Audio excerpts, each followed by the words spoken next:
Amém? Vamos orar. Senhor nosso Deus, Pai querido, te damos graças, meu Pai, mais uma vez, nesse instante, meu Deus, suplicamos que o Senhor seja conosco, ó Pai, na leitura da Tua Palavra, que o Senhor possa, meu Deus, tomar a nossa frente, ó Pai, e que tudo que aqui seja falado, seja de acordo com a Tua vontade, seja de acordo, meu Deus, com as Escrituras, e que os corações, ó Pai, sejam atingidos pela Tua Palavra, convencidos pela Tua Palavra, que a Tua Palavra nos venha, meu Deus, não como palavra, Pai, de outros, vazia, mas como palavra que cumpre, meu Deus, o Seu propósito, que ela cumpra com o Seu propósito nesta noite. É o que suplicamos, pedimos, em nome de Jesus. Amém. Amém, irmãos. Vamos abrir as nossas Bíblias em 1 Tessalonicenses, capítulo de número 5.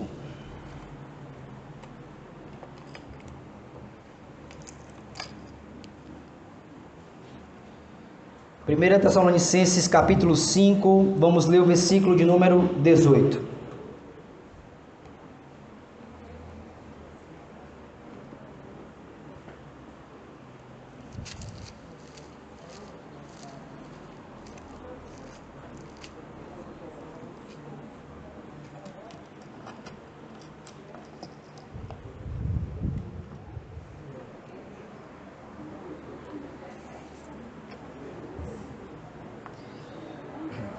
Primeira Tessalonicenses, capítulo 5, versículo 18.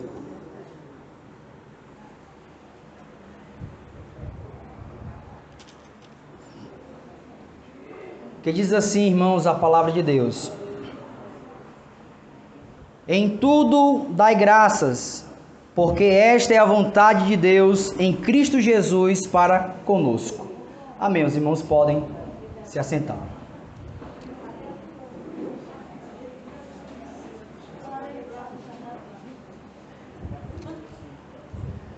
Meus amados e queridos irmãos, muitas pessoas, ao lerem este versículo, em tudo dai graças, muitos interpretam que nós devemos dar graças até pelas coisas más que vêm sobre a nossa vida, até pelas coisas adversas que vêm sobre nós. Muitos dizem que nós temos que dar graças por tudo. Mas eu creio, irmãos, que não é isto exatamente que o texto queira dizer a nós, está falando a nós. Porque nós não podemos crer que Deus, Ele seja, irmãos, o promotor do mal. Que Deus seja autor de alguma maldade no mundo. Porque lá em 1 João, capítulo 1, versículo 5, vai dizer que Deus é luz e não há nele trevas alguma. Ou seja, nenhuma maldade, nenhum mal que existe neste mundo, ele procede de Deus. Deus não pode ser culpabilizado por nenhum mal que vem a este mundo. Então não tem sentido algum, por exemplo, uma mãe dar graças a Deus pelo filho estar nas drogas, ou alguém dar graças a Deus por ter um familiar na UTI, ou outra pessoa dar graças a Deus pela sua filha, por sua filha ter sido violentada. Então não temos como dar graças a Deus pela maldade que sobrevém tanto a nós ou sobrevém sobre a vida dos outros. Porque nós sabemos que a origem do mal não é Deus, mas a origem da maldade e do mal no mundo, irmãos, é o pecado. É o pecado. A Bíblia diz que quando o pecado entrou no mundo, ele devastou tudo, não só o interior do homem, como também até a própria natureza, ela foi, digamos, afetada pelo pecado. A Bíblia diz lá em Romanos, capítulo 8, que a natureza, ela geme com dores de parto, querendo ser, digamos, liberta da escravidão a qual foi submetida, não por ela mesma, mas foi submetida pelo pecado. Quando o pecado entrou no mundo, até a natureza, irmãos, ela entrou em desordem. Então o pecado, ele desorganizou todas as coisas neste mundo em que nós vivemos.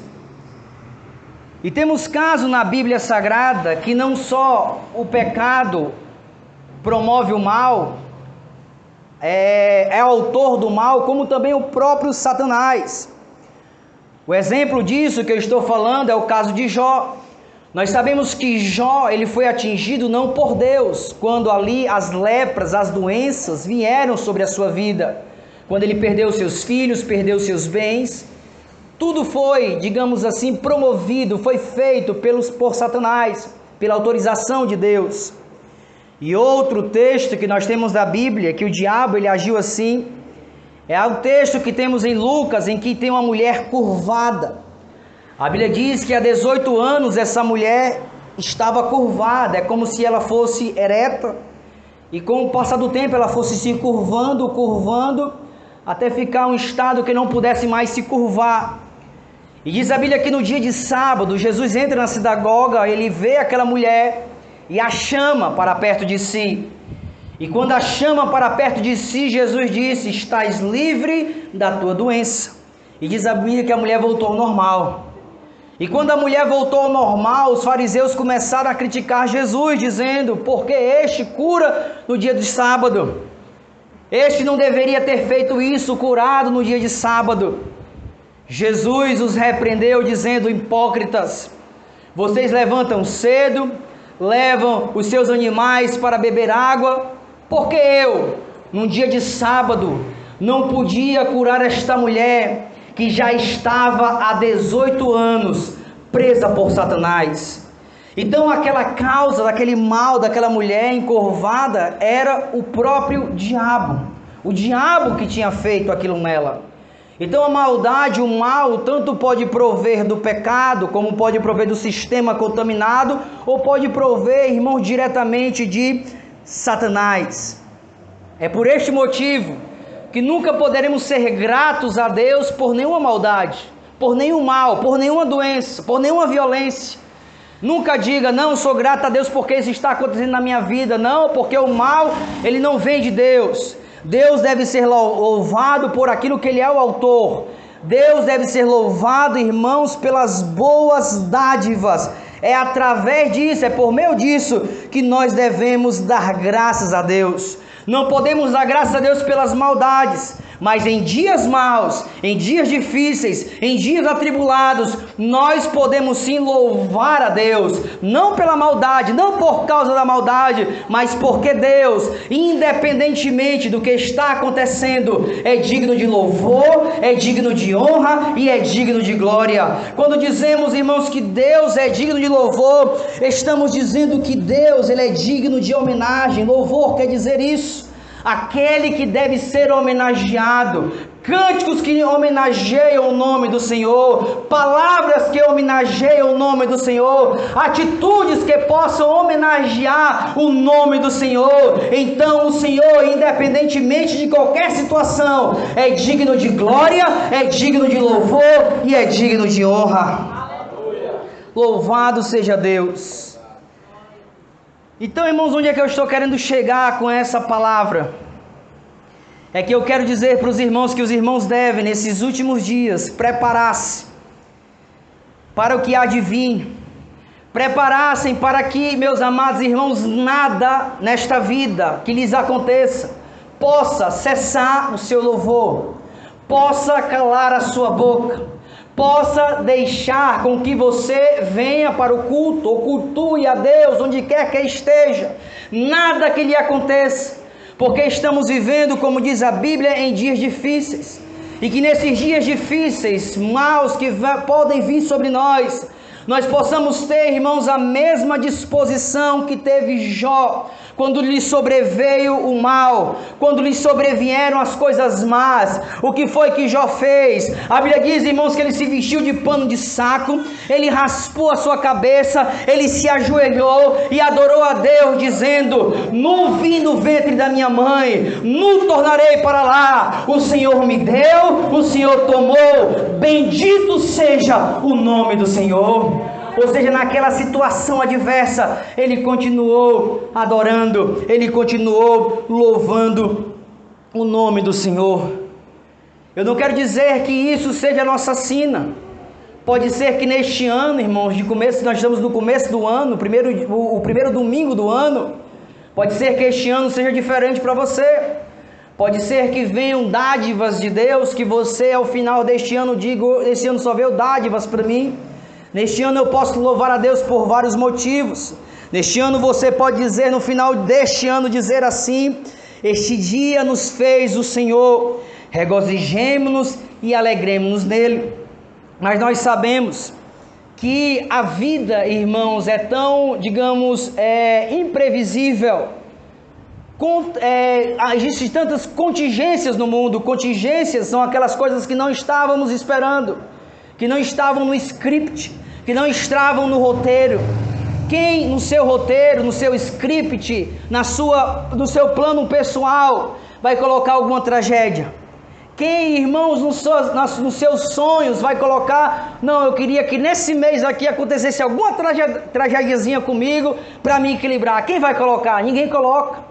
A gente, irmão, só coloca coisas boas em nossos projetos, mas nós sabemos que podem vir coisas más, coisas que não nos agradem, coisas que nos impeçam de darmos a Deus o verdadeiro louvor. Mas que você esteja preparado nesses dias, para que ainda que a figueira não floresça, para que ainda que não haja fruto na vinde, dias que o produto da oliveira minta para você e os campos não produzam mantimento, dias em que as ovelhas da malhada sejam arrebatadas e nos currais não haja gado, o que você fará? Qual será a sua atitude? Qual será a sua reação? Não tem fruto na vide, não tem folhas na videira, os campos estão vazios, as ovelhas não estão mais na malhada, os currais não tem gado. O que eu vou fazer? O que é que você deve fazer? Qual vai ser a atitude? Qual vai ser a sua reação diante da escassez?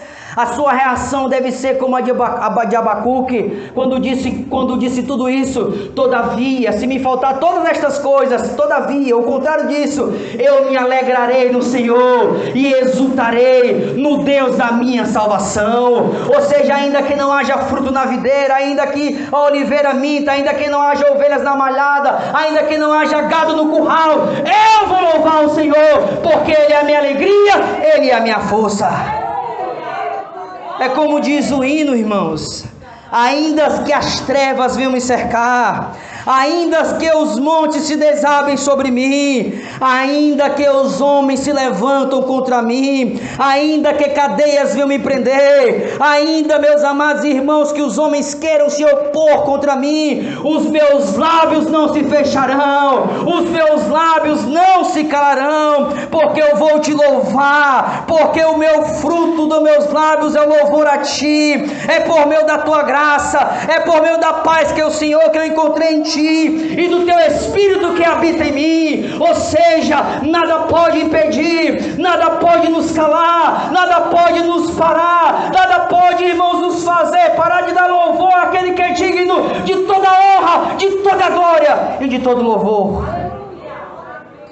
Louvado seja Deus. Eu sei, meus amados irmãos, que tem crentes que sabem disso, que sabem que o mal pode bater em suas portas, que sabem que o inesperado podem um dia se encontrar com eles.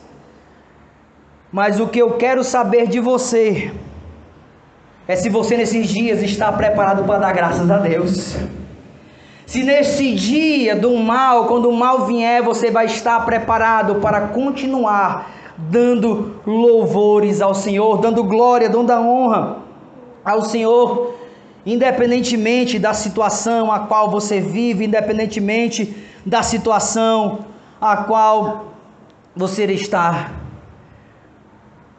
Por esta razão é que, independentemente da data que nós estamos, situação que vivemos, nós continuamos louvando ao Senhor. Passamos por um ano de 2020, irmãos, muito conturbado, um ano em que desestabilizou muita gente. As notícias só mostram as pessoas que morreram de Covid, mas as notícias não mostram quantas entraram em estado de depressão.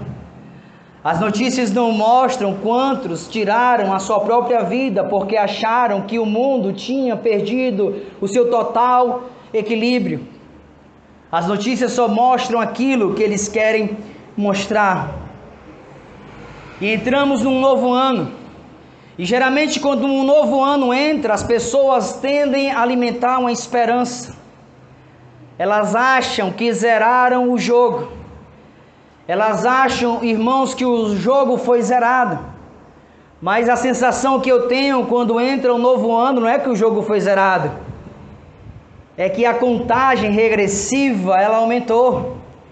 É que eu não estou vivendo, irmãos, em algo que a cada ano é um novo, não. Mas é que a cada ano vai regredindo. A contagem regressiva. Para termos um encontro com Deus. Para estarmos cara a cara com Deus. E a mensagem é: prepara-te para se encontrar com teu Deus. As pessoas não estão nem aí. O interesse das pessoas quando vira o ano é diminuir os quilos, né? Diminuir a massa nelas, a gordura que estão nelas. Ou estudar para algum projeto pessoal. Tudo que planejam, irmãos, tudo está dentro de um plano meramente terreno. Meramente terreno. E as esperanças onde se baseiam, nós sabemos, em coisas que não têm fundamento, não são sólidos fundamentos. Mas existe algo que as pessoas elas não se atentam, que as ataca sorrateiramente, semelhantemente a esse vírus que é tão pequeno, mas é tão devastador. Mas existe algo pior, porque a vacina vem aí para deter o vírus. Mas existe algo no mundo, irmãos, que não há vacina que detenha. Não há homem que possa barrar. Não há homem que possa parar. E o que é isso? Se chama iniquidade. Se chama maldade. E a Bíblia diz que esta maldade, ela tem um poder tão grande de devastação, que ela diz, a Bíblia, que ela tem de se multiplicar. E por se multiplicar a iniquidade, é multiplicador. A operação matemática não é adição, não é diminuição, não é divisão. É a multiplicação. E a gente sabe que esta operação matemática, ela tende a aumentar as coisas de forma, irmãos, astronômica. Por exemplo, 10 mais 10 é só 20, né? Mas 10 vezes 10 é 100. Veja como se distanciou muito. A Bíblia usa essa operação matemática para falar do pecado. O pecado, ele não se adiciona, o pecado ele se multiplica. É uma multiplicação, ou seja, ele cresce de forma avassaladora. Ele cresce, irmão, de forma astronômica. Não é PA, é PG, ou seja, a progressão geométrica. É o pecado, e o homem não tem como barrar, e o homem não tem como parar. E diz a Bíblia que vai se multiplicar, e por se multiplicar a iniquidade, o amor de muitos esfriará. É o que nós estamos vendo. A Bíblia diz que nos últimos dias os homens não terão afeição natural. Leia lá em Timóteo, 2 Timóteo 3, se eu não me engano. Afeição natural. Hoje em dia você vê as pessoas com mais afeição com o animal do que com o ser humano. As pessoas nunca foi, irmãos, defendido tanto os direitos dos animais do que hoje em dia. Nunca foi atacado tantos direitos individuais humanos como hoje em dia. O maior exemplo disso, irmãos, é o aborto. O aborto, irmãos, é inaceitável, irmãos, alarmante, é estarrecedor. Você vê uma praça com milhares de mulheres comemorando a aprovação do aborto com fetos até 13 semanas, 14 semanas. Um feto, irmãos, com 14 semanas, ele tem expressões já de adultos. Ele tem expressão de raiva, ele tem expressão de alegria. O que é que elas pensam ali? Que daquele feto vai surgir o quê? Uma guitarra? Daquele feto vai vir o quê? Uma bateria? Não, irmãos, daquele feto vai vir, já é um ser humano ali. Ele está só em fase de desenvolvimento. Mas a Bíblia diz que nos últimos dias, os homens, no caso a humanidade, não terão afeição natural. Outrora as mulheres, elas desejavam ser mães. Mulheres que não podiam engravidar, eram estéreis, irmãos, elas ficavam tristes, porque não podiam dar um fruto do seu ventre. mas são os dias em que nós vivemos. Prepare-se. A Bíblia diz que nos últimos dias sobrevirão dias difíceis ou trabalhosos. Por isso que a Bíblia diz: andai como sábios e não como necios, remindo o tempo, porque os dias não são bons, mas os dias são maus.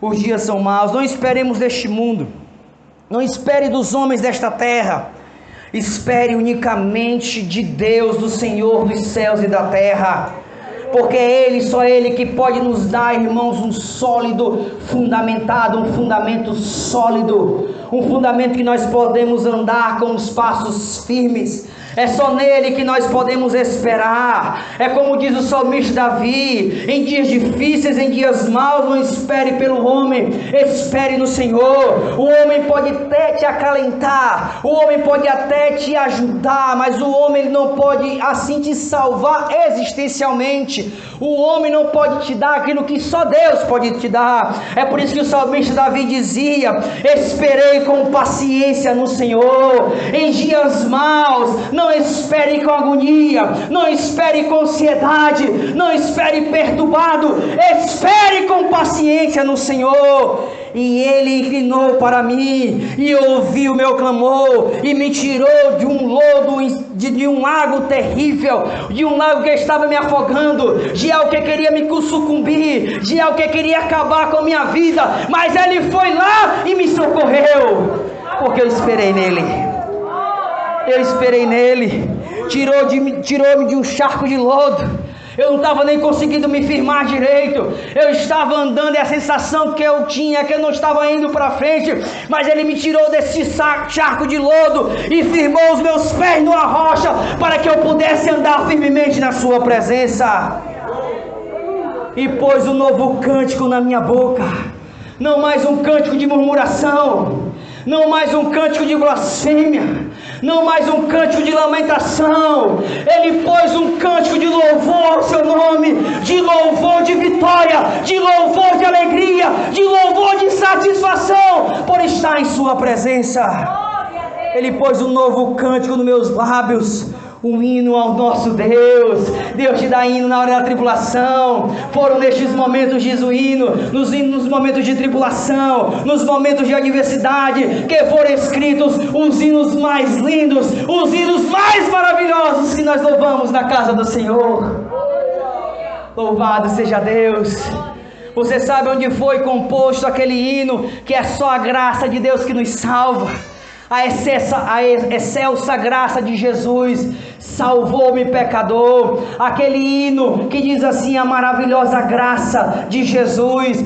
A maravilhosa graça de Jesus. Sabe onde foi composto esse hino? Esse hino foi composto com os escravos nas galés. Eles não podiam lá louvar, aí eles ficavam só cantando a melodia, fazendo assim: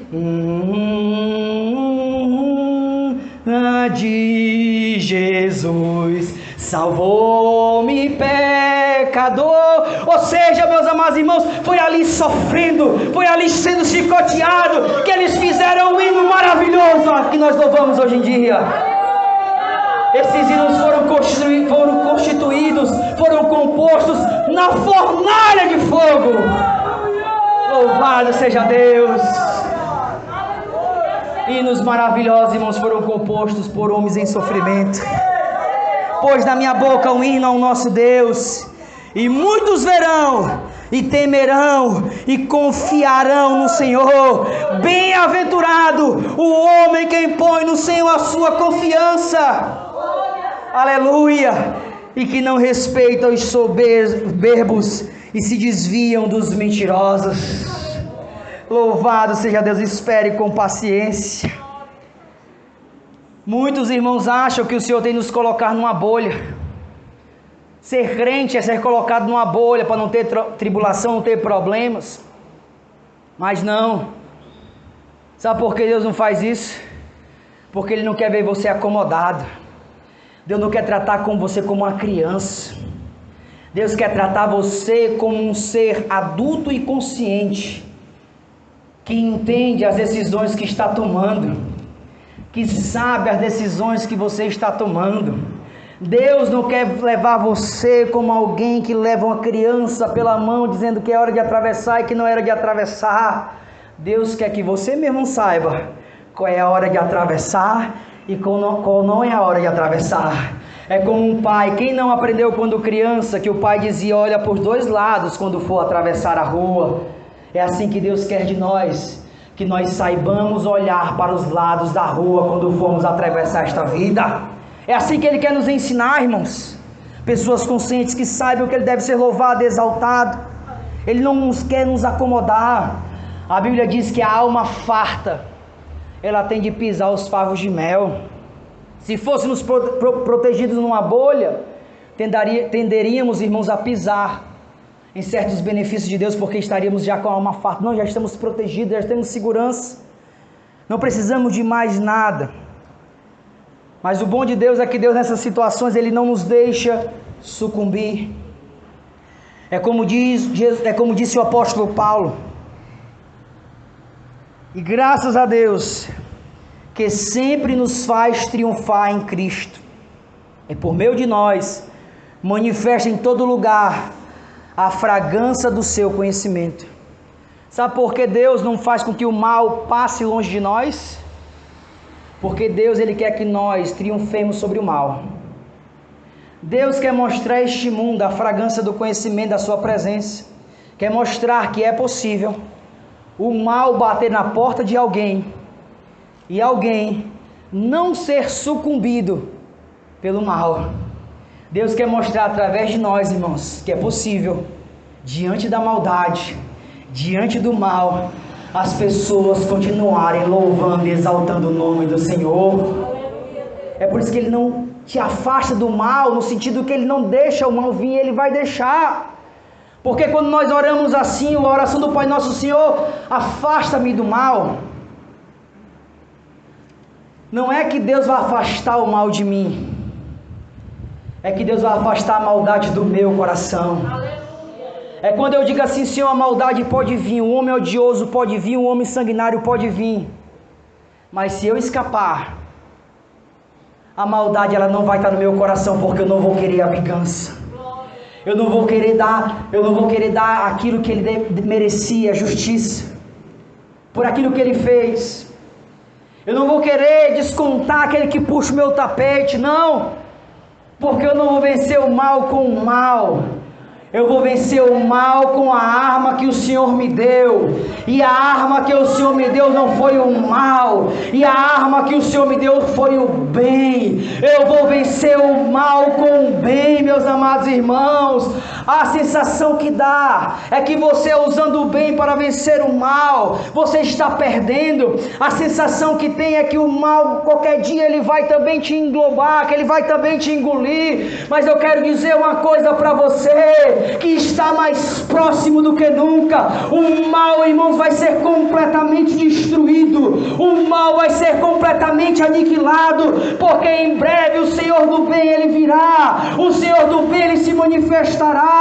E nós sabemos, meus amados irmãos, que quando o autor de alguma história, ele entra no palco, é porque aquela história acabou, é porque não terá mais continuação. Então, quando Jesus Cristo ele se manifestar, Ele se apresentar no palco da história, o mal vai ter fim. Ele destruirá o anticristo com o sopro de sua boca. Ele esmagará Satanás debaixo dos nossos pés. O lugar do diabo não é oprimindo as pessoas. O lugar de Satanás não é, irmãos, agarrando as pessoas para destruí-la. O lugar de Satanás é debaixo dos nossos pés, porque ele é um derrotado, ele é um destruído. É por isso que quando vem essas coisas, quer venha do diabo, quer venha dos homens, nós não paramos de louvar, porque nós não nos dobramos diante de nada, nós só nos dobramos diante do Senhor. Só a Ele nós damos graças. Só a Ele, irmãos, nós damos graça. Em tudo dai graça. Veja o que o apóstolo Paulo diz aqui em Filipenses. Vamos, irmãos, aprender com o apóstolo Paulo. Filipenses capítulo de número 4.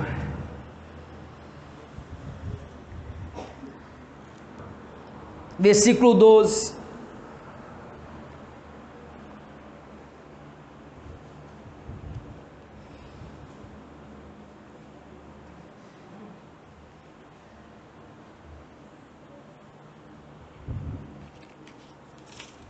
Diz assim a palavra de Deus: sei estar abatido, e sei também ter abundância. Em toda maneira e em todas as coisas estou instruído, tanto a ter fartura como a ter fome, tanto a ter abundância como a padecer necessidade. Posso todas as coisas em Cristo que me fortalece. Veja, irmão, você está abatido. Tem crente que não sabe estar abatido. Sei ter escassez. Tem crente que não sabe ter escassez. Sei padecer necessidade. Não é só ter necessidade, é padecer necessidade. Porque ele disse: em todas estas coisas estou instruído, há tanto a ter fartura como a ter escassez, tanto a ter abundância como estar abatido, porque posso todas as coisas naquele que me fortalece. Irmãos, chegou a hora de nós podermos todas as coisas naquele que nos fortalece, de a fartura não nos distanciar, de a escassez não nos fazer blasfemar, porque naquele momento nós estamos sendo fortalecidos pelo Senhor a não negar o seu nome. A palavra diz que aquele que habita a sombra do Onipotente descansará. Ele não fica preocupado, ele não fica desesperado, ele sabe descansar à sombra do Onipotente. 1000 cairão à tua direita, 10.000 à tua esquerda, mas tu não serás atingido. Irmãos, quando Deus quer, irmãos, nada acontece. A Bíblia diz que aqueles que esperam no Senhor renovarão as suas forças, voarão como a águia, voarão e não se cansarão, e não se fatigarão. Sabe por que tu está se fadigando? Sabe por que a sensação é que tu está andando e nada está acontecendo? É porque tu não está esperando no Senhor, é porque tu não está confiando no Senhor. Sabe por que qualquer coisa te abala, qualquer ventozinho deixa você abalado? É porque você não está confiando, porque a palavra de Deus diz: aqueles que confiam no Senhor, eles são como os montes de Sião, nunca são abalados. Meus amados irmãos, chegou a hora, chegaram dias de pormos tudo que nós temos para confiar no Senhor. Não deixe nada de fora, não deixe nenhum restinho, não deixe nenhuma unha, coloque tudo agora em jogo, porque chegamos os dias que é tudo ou nada. Não é mais pela metade, não é o talvez, é tudo, irmãos, ou nada. Porque vão vir, como eu disse, dias difíceis, trabalhosos, que vamos ter que redobrar o serviço, vamos ter que redobrar os esforços, mas que nós possamos estar protegidos no nosso castelo forte, que nós possamos ter à frente o Senhor dos exércitos, aquele que nunca perde batalha, aquele, meus amados irmãos, que quando entra nos céus, os anjos começam a proclamar que abram as portas, porque está chegando o Rei da Glória, o Senhor dos exércitos que nunca perde batalha. Ou seja, quando Ele está à frente, irmãos, as trevas têm que sair do meio. Quando Ele está à frente, irmãos, os demônios têm que se curvar. Quando Ele está à frente, irmãos, doenças têm que sair. Quando Ele está à frente, lepra tem que sair, doença tem que sair, vício tem que sair, o mal tem que se prostrar, porque Ele é o Senhor dos céus e Ele é o Senhor da terra.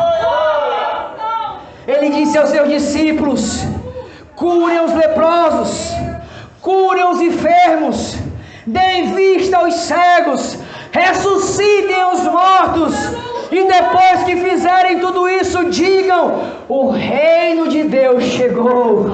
O reino de Deus chegou. Quando o reino de Deus chega, irmãos, demônio sai, doença é expulso, lepra não existe mais, viciado não é mais viciado, o álcool não vence, a droga não vence, prostituição não vence, porque chegou aquele que tem um poder, que tudo que fala, que tudo que ordena, as coisas começam a voltar para o seu lugar.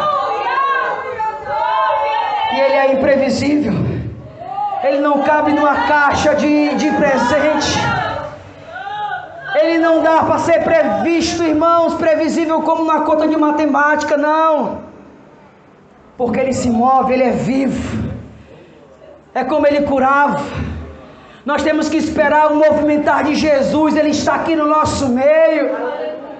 Jesus, irmãos, tem várias formas de operar. O que está faltando é a nossa expectativa.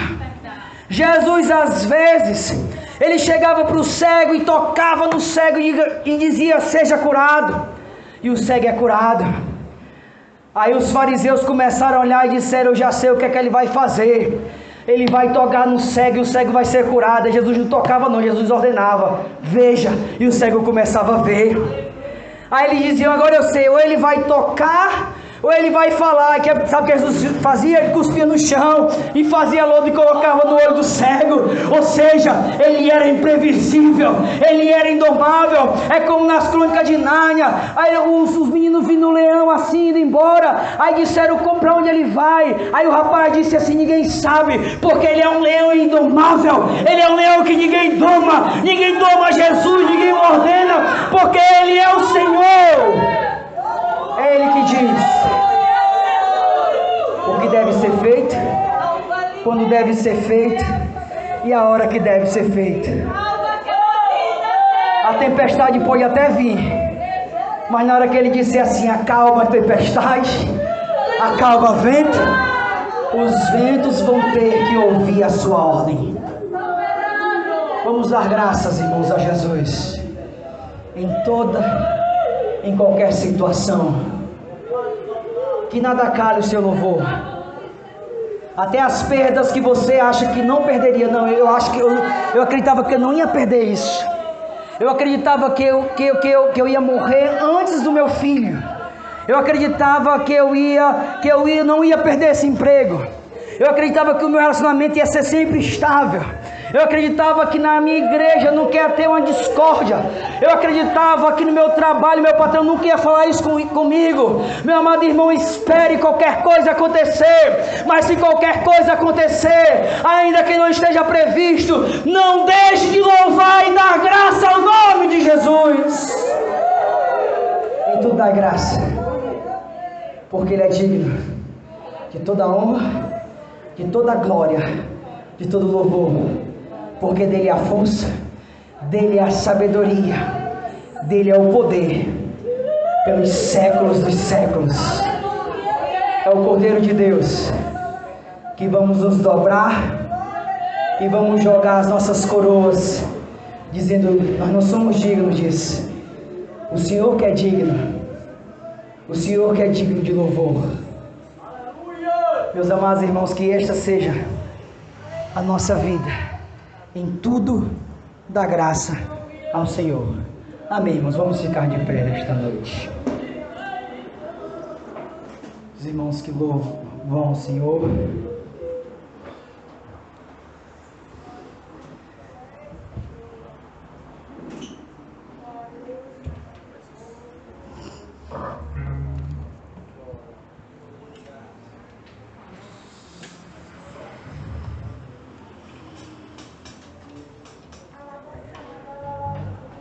Aleluia, Deus.